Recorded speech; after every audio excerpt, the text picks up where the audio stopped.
Dan inilah berisi bincang ringan seputar informasi kesehatan. Sudah klik video di channel Puskesmas Tenggara Official, jangan lupa klik tombol like dan subscribe-nya dan loncengnya. Dengan subscribe kamu support channel untuk setiap hari. Selamat menonton.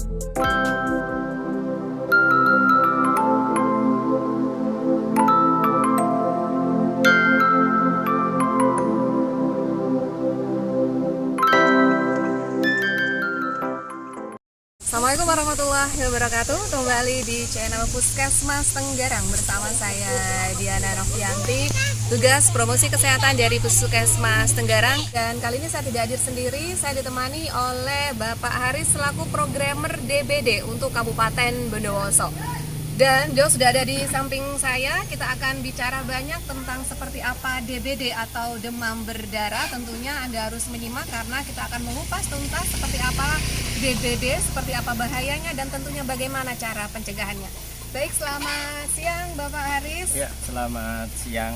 Senang sekali pada kesempatan kali ini kami dari Puskesmas Tenggarang bisa langsung berjumpa dan juga berdiskusi tentang seperti apa demam berdarah. Ya. Nah, mungkin bisa diberikan sedikit arahan atau sekedar seperti apa sih sebenarnya, seurgen apa kita ini harus memerangi DBD atau demam berdarah, terutama untuk masyarakat yang mungkin selama ini sering mengabaikan tentang demam berdarah.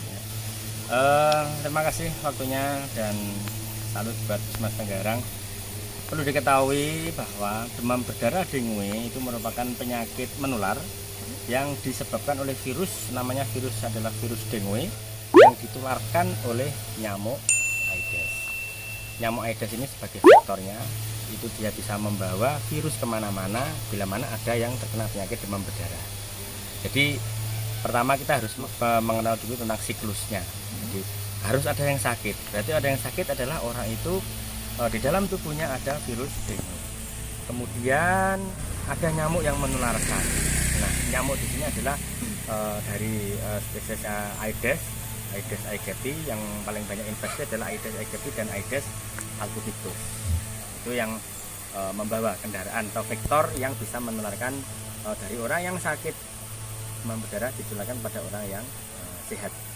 Jadi kenapa itu sangat urgen sekali? Ya dikarenakan di lingkungan sekitar kita ini kadang kita tidak waspada ya, ataupun kita tidak, ya sudahlah, merasa mungkin rumah kita bersih, mungkin tempat kita ternyata di lingkungan sekitar tangga, pekarangan dan sebagainya ternyata masih banyak kita temukan.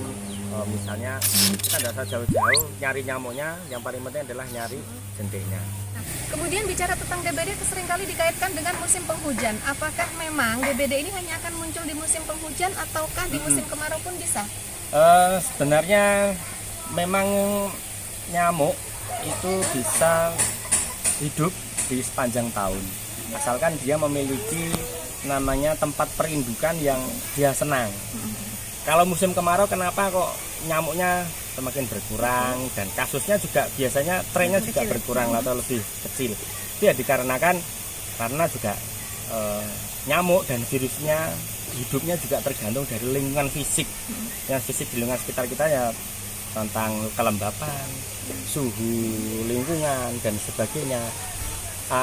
Pada saat musim kemarau di mana mungkin air juga terbatas, artinya terbatas, sudah tidak ada air hujan, di situ tidak ada air yang menggenang. Contoh yang sepele adalah kadang kita merasa tidak terjadi masalah apa-apa kalau kita naruh botol-botol bekas, kaleng bekas. Kita tidak merasa bahwa itu nanti jadi perindukan. Di musim hujan kena air hujan, tertampung di situ, disitulah kesenangan nyamuk Aedes untuk bertelur dan berkembang biak. Perlu diketahui juga bahwa nyamuk Aedes itu bertelurnya tidak di sembarang tempat. Jadi dia senang air yang jernih, terus tidak mengalir, airnya tenang, jernih. Bawahnya, permukaan bawahnya artinya yang tempat untuk wadahnya bukan berasal dari tanah. Wow, luar biasa ya. Jadi dia senang pada, walaupun ya botol-botol air mineral, yang penting ada airnya. Terus kalau di daerah kita, sekitar kita itu namanya di gangsian itu tempat untuk mengasah arit. Nah itu banyak sekali, bahkan kita temukan lebih sering kamar mandi kita cek sambil kita melaksanakan sebelum kegiatan fogging, bersih kamar mandi, bersih di kamar mandinya bersih. Ternyata sepele, di tempat gangsiannya, tempat ngasah arit kita temukan luar biasa jentik yang mana sepele, dibuanglah seminggu sekali. Terus jadi airnya jernih, tidak menggenang, airnya menggenang jernih, kemudian bawahnya bukan berasal dari tanah. Kemudian adalah bisa di luar sama di dalam rumah. Jadi dia bisa bertelur di dalam, bisa bertelur yang ada di luar rumah ataupun sekitar kita. Lanjut bahwa kalau di sekitar kita Pak kok banyak selokan itu banyak nyamuk. Nah, selokan itu biasanya adalah jenis lain dari jenis kuleks. Ya, jenis kuleks yang gigitnya adalah malam hari. Jadi nyamuk Aedes ini memiliki kebiasaan dia dari tempat berinduknya sudah lain, senang yang bersih-bersih. Menggigitnya pun juga dia lain. Artinya lain adalah dia menggigit mulai pagi hari, di mana matahari sudah mulai bersinar, mulai jam 7, setengah 7 pagi sampai dengan matahari bersinar. Jadi ada waktu di mana dia bisa istirahat nanti sekitar jam 12, jam 1.